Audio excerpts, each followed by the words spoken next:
کا ذکر کریں اور ان کا ذکر کریں جن کا خدا نے خود ذکر کیا ہے، جو خود اہل ذکر ہیں، جن کے لیے قرآن بھی جنہیں اہل ذکر کہہ رہا ہے۔ قرآن اس گھر کا ذکر کرتا ہے کہ جس گھر میں ذکر ہے، اور وہ ذکر کو رفعت دیتا ہے، یعنی بلندی دیتا ہے۔ اور یہ گھر انبیاء کے گھروں سے تعبیر ہے کہ نبیوں کے جو گھر تھے وہ ایسے ہی گھر تھے، اور ان گھروں میں اجازت کے بغیر نہیں جا سکتے، اجازت لینی ہے۔ اور مدینہ میں بہرحال میں نے اس موضوع کو کافی ڈیٹیل گفتگو کی عشر اولیٰ میں، لیکن بہرحال آپ کے اذان عالی کو معطر کرنے کے لیے کہ اس آیت کو جب دیکھا گیا تو لوگوں نے پوچھا رسول گرامی حضرت محمد مصطفیٰ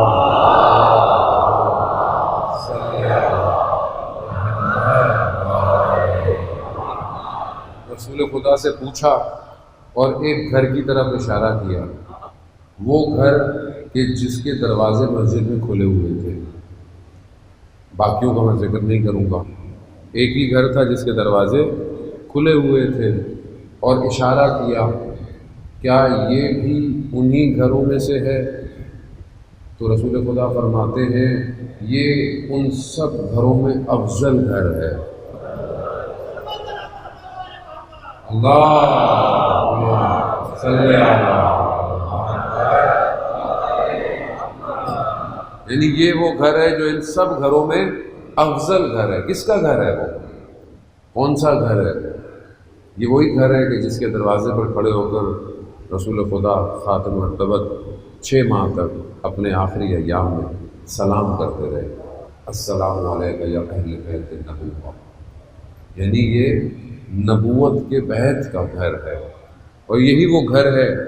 اور یہ گھر جسے قرآن کہہ رہا ہے کہ یہ اہل ذکر ہے اور اس میں داخل ہونے کے لیے اجازت چاہیے، یہ گھر صرف مٹی کا گھر نہیں ہے کہ آپ بولیں کہ یہ در و دیوار ہے، نہیں، یہ ایک وادی ہے، یہ ایک وادی ہے جو اس وادی میں اس کے کوئی حدود نہیں ہے، جو دنیا میں کہیں پہ بھی اپنے آپ کو اس قابل کر دے وہ اس گھر میں داخل ہو جاتا ہے۔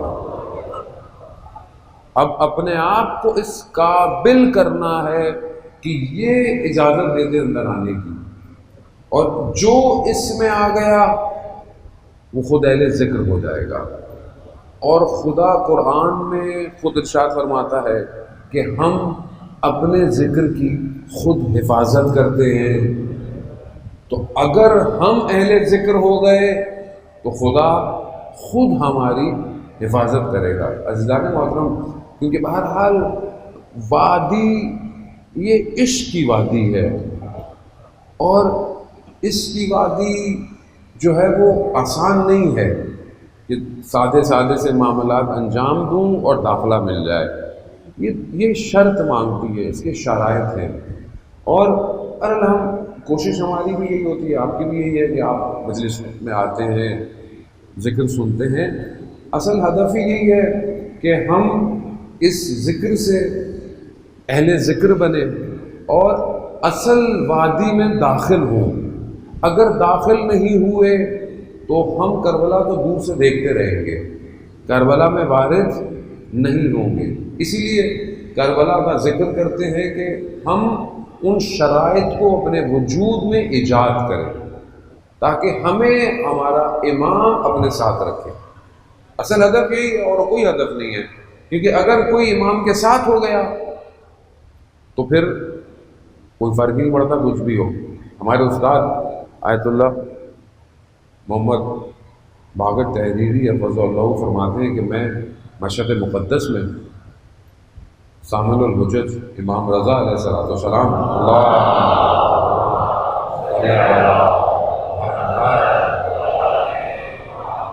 امام کی خدمت میں تھا، امام کی خدمت میں، تو وہاں میری زری کے بالکل سامنے مقابل میں زیارت کرتے ہوئے آیت اللہ عظمہ بہجت سے ملاقات ہوئی۔ تو اب اب جتنا انسان با معرفت ہوتا ہے اتنا سوال معرفت والا کرتا ہے. تو انہوں نے کہا کہ میں نے آقا بہجت سے سوال کیا کہ ان سے یعنی امام سے کیا مانگیں، کیا مانگیں ان سے، یہاں کھڑے ہوئے ہیں کیا مانگیں. آیت اللہ عثمان بہجت رضوان اللہ تعالیٰ علیہ فرماتے ہیں ان سے یہ مانگو کہ یہ ہمیں اپنے آپ سے جدا نہ کریں. اور یہ معرفت ہے جانے محترم، یعنی کیا مطلب، یعنی یہی سب کچھ ہے. اب چاہے دنیا ہو چاہے کوئی بھی عالم ہو، اگر ان کے ساتھ رہے تو نجات ہے، اور اگر ان سے دور ہو گئے تو پھر جو ہوا دنیا کے ساتھ وہی ہوا. دنیا دور ہوئی، صدر اسلام میں ان سے دور ہوئے. آج جو دنیا میں یہ فساد ہے، جو مشکلات ہیں، چاہے وہ معاشی ہوں، چاہے وہ اقتصادی ہوں، چاہے وہ سوشل ہوں، جو بھی ہوں، آج جو بشریت قیمت دے رہی ہے وہ ولایت سے دوری کی قیمت بڑھ رہی ہے. اور ہمارا ہدف یہی ہے، اگر ہمیں ولایت سمجھ میں آتی ہے، آ گئی ہے، اور اللہ کرے اچھی طرح آئے، تو پھر اپنے آپ کو اس ولایت کے قریب کریں. اور یہ ظاہر ہے قیمت مانگتی ہے، کوئی ہر چیز دنیا کی قیمت مانگتی ہے، اور وہ اتنی بڑی چیز دنیا کی کہ جس کا امام کائنات کا امام ہو تو وہ اتنی ہی بڑی قیمت کا تقاضا کیا جاتا ہے. ظاہراً لگتا ہے کہ زندگی بڑی مشکل میں ہے، بڑی پریشانیاں ہیں، لیکن اصل حقیقت کیا ہے؟ حقیقت یہ ہے کہ یہ راضی رہے، ان کے پاس رہے، ان کے ساتھ رہے، چاہے ظاہراً جو ہے وہ انسان کو کچھ بھی کرنا پڑ جائے. ایسے ایسے لوگ کربلا پہنچے، ورنہ کربلا اگر آپ دیکھیں تو عالم سختی ہے، مشکل ہے، امتحان ہے، لیکن شب عاشورہ، روز عاشورہ، اصحاب امام جو ہے وہ خوشی کا اظہار کر رہے تھے. اس نے پوچھا کہ یہ مطلب خوشی کا وقت تو نہیں ہے؟ کہا کیوں نہ ہو، خدا سے ملاقات کا وقت ہے. یعنی سمجھیں کربلا کے زاویے تو کہ جو ہمیں سمجھ میں نہیں آتا.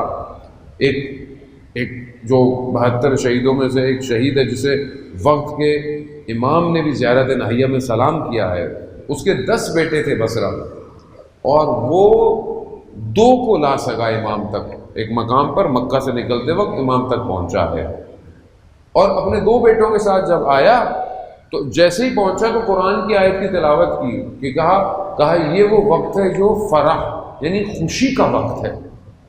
یہ کیسی خوشی؟ کہا کہ امام سے ملنا خوشی ہے، یعنی اس میں پریشانی نہیں ہے. اب آگے کٹ جاؤ گے، مر جاؤ گے، خوب ہمیں لگتا ہے کہ یہ آگے مر رہے ہیں، کٹ رہے ہیں، یہ تو کئی عرصے سے انتظار کر رہے تھے. یہ ایسے نہیں ہوئے. بعض لوگ ہمیں لگتا ہے کہ کچھ لوگ یوں آئے، نہیں. ظالم محترم، امام تک پہنچنا جو کربلا ہمیں بیان کرتی ہے، مقدمہ ظہور ہے جو برحال ہماری گفتگو کا محور ہے، یہ تب ہوگا کہ ان صلاحیتوں کو جو کربلا والوں میں تھی ان کو اپنے اندر دیکھیں کہاں ہے. ہماری زندگی میں خوشی کہاں ہے؟ ہمارے چہرے پہ خوشی کب ہوتی ہے؟ ہم اپنے آپ کو جانچیں، پڑتالیں، دیکھیں خوشی کہاں ہے. کیا ہمارے چہرے پہ ویسے بھی خوشی ہے کہ نہیں ہے؟